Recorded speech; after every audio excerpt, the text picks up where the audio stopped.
Parish Councilman wants to ban all panhandling. And as Chris Joseph reports, he says the existing rules are unconstitutional. Panhandling in Jefferson Parish can be risky. People are next to speeding cars. But Parish Councilman Hans Logeberg says there's not much the parish can do about it. The sheriff's not going to enforce it. I mean, he's a lawyer and a smart man. He's not going to go enforce an ordinance that he knows is not constitutional. We first spoke to Logeberg in February about the infamous Amelia panhandling scheme. Panhandlers used a little girl's picture to pull at the heartstrings and wallets, and her father called it a scam. I think there's a special place in hell for those people. Parish ordinances prohibit fraudulently panhandling.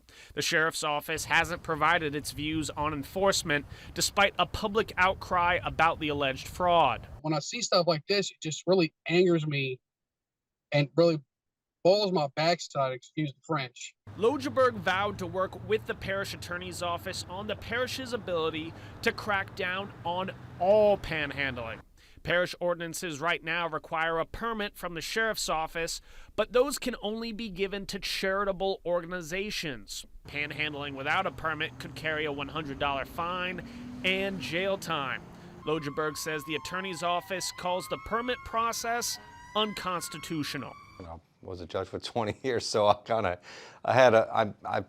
knew in my heart that it was not constitutional. I wanted an official pronouncement from the parish that it wasn't, because I want to be able to go to the sheriff and say, look, we have something here that's enforceable. Will you enforce it? Fox 8 legal analyst Joe Responti calls it an issue of equal protection under the law. You got to treat the Baptists and the beggars alike, and this has carved out exceptions, and I don't think you can do that. A judge struck down a similar permitting ordinance in Slidell in 2017.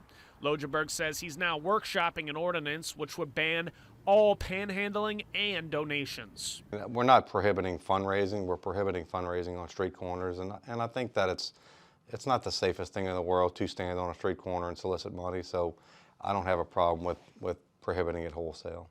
He says he hopes to have a summary reading of the ordinance at the next council meeting. That next council meeting is scheduled for March 27th. Lee? All right, Chris.